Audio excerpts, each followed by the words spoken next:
ఈ రోజే డౌన్లోడ్ చేయండి. మీ ఫేవరెట్ షోస్ చూడండి. ఇది కలుస్తుందంటావా అవని? వివాహాలు స్వర్గంలో నిర్ణయించబడతాయని అంటారు కదా, అందుకే వీరొచ్చారు, అడిగారు. ఇక చేసుకోబోయేవాడిష్టం, చేసుకోబోయేవారిష్టం.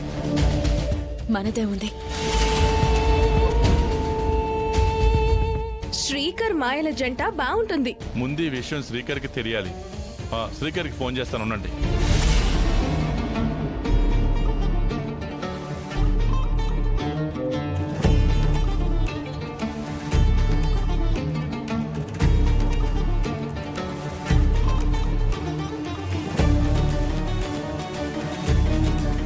గొడవ చేయకుండా ఎందుకు మౌనంగా ఉంది? దీని మనసులో ఏముంది? శ్రీకర్ ఫోన్ కలవడం లేదు. బాబాయ్ వద్దంటాడా ఏంటి? సంబంధం ఖాయం చేసేసేయండి. మంచి మాట అంది. బాలల మాట బంగారు మూట. మీరేమంటారు వేదవతి గారు?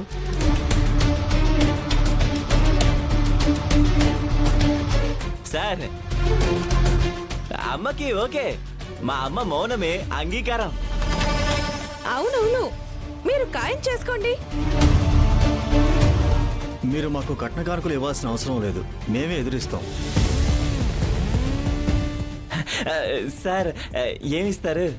ఏం కావాలి? అవునా, బాగా నువ్వైతే బాగా అడుగుతావు. అడుగు అడుగు. ప్రస్తుతం సొంత ఇల్లు లేదు, ఒక చిన్న ఇల్లు సమకూర్చగలరా? చెన్నీళ్ళు ఎందుకమ్మా? నా కూతురు కాపురం చేయబోయే ఇల్లు కాబట్టి ఓ విల్లా కొనిస్తాం. ఖరీదైన కారు, శ్రీకర్ అకౌంట్లో 100 కోట్ల డబ్బు, శ్రీకర్ పేరున ఆస్తులు, వాట్ నాట్ అన్నీ సమకూరుస్తాం.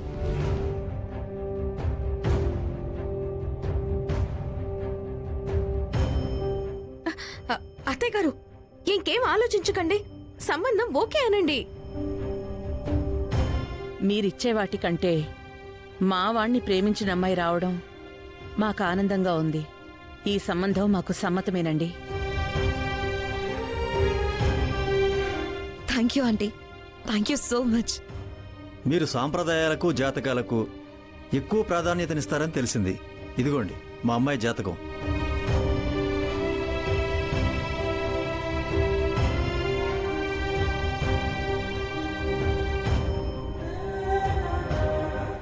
శ్రీకర్కి మ్యాటర్ చెప్పి పెళ్లి కొప్పించి మాకు ఫోన్ చేయండి ఆంటీ. సరేనమ్మా, ఇక మేము బయలుదేరతామండి. మంచిదండి. మీరు మాటిచ్చారు, దయచేసి మాట తప్పకండి. ఎలాగైనా శ్రీకర్ని ఒప్పించండి. మాట తప్పితే మాత్రం నాకు కోపం వస్తుంది. ఆ తర్వాత పర్యావసనాలు తీవ్రంగా ఉంటాయి. చూడండమ్మా, శ్రీకర్తో మాట్లాడి. నాన్న, ఆ విషయాలన్నీ మనం చూసుకుందాం. ఇంకేం మాట్లాడకు నాన్న. మీరు నిశ్చింతగా ఉండండి, బయలుదేరండి. థ్యాంక్ యూ అవని.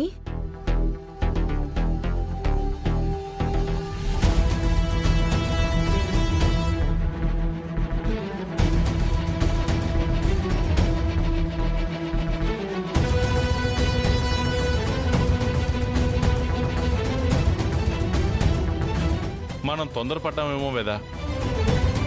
అవని లాంటి మంచి కోడల్ని మనం వదులుకోకూడదు. లేదండి, మంచి నిర్ణయమే తీసుకున్నాం.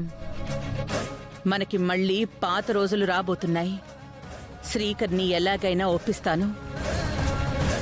గోవిందా గోవిందా.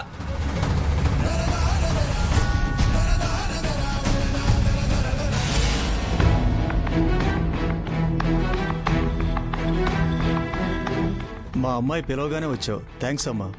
పర్లేదు సార్. నిన్నొక మాట అడగచ్చా? అడగండి మేడం. లోపల కొంచెం నువ్వు అన్కంఫర్టబుల్గా ఫీల్ అయినట్టున్నావు. ఎందుకు అవని? అలాంటిదేం లేదు madam. Are you sure? Avani ఎందుకు అన్కంఫర్టబుల్గా ఫీల్ అవుతుంది? నాకు శ్రీకర్కి పెళ్లి జరగడం వల్ల తనకేదైనా నష్టం జరుగుతుందంటే అలా ఫీల్ అవ్వాలి. అయినా అవనికి పెళ్ళి అయిపోయింది, తన లైఫ్ తనది. ఏమంటావు అవని? అవును మేడం.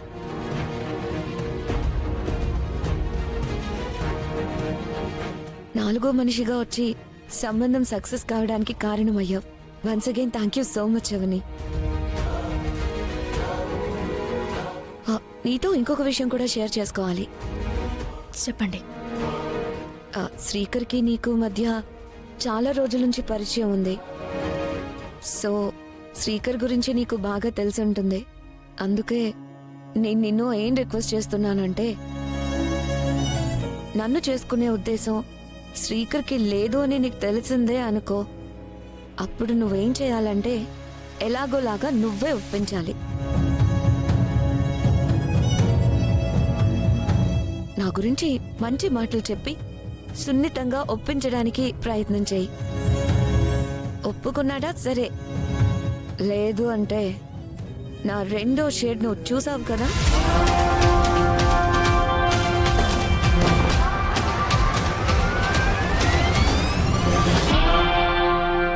అది చెప్పి భయపెట్టు.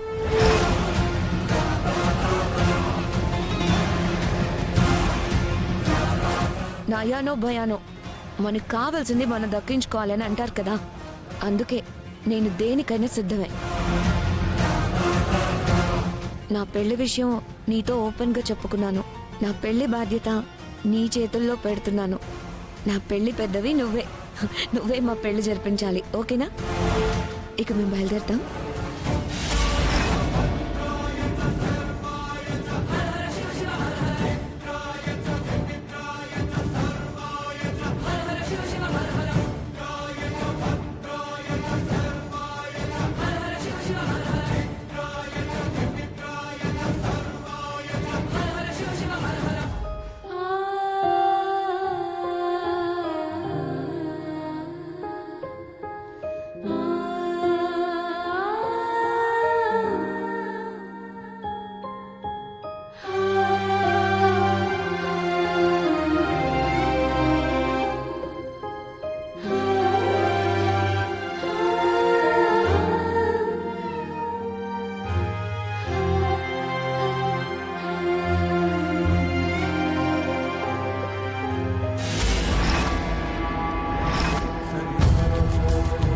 అయిపోయిందా మధ్యవర్తిత్వం?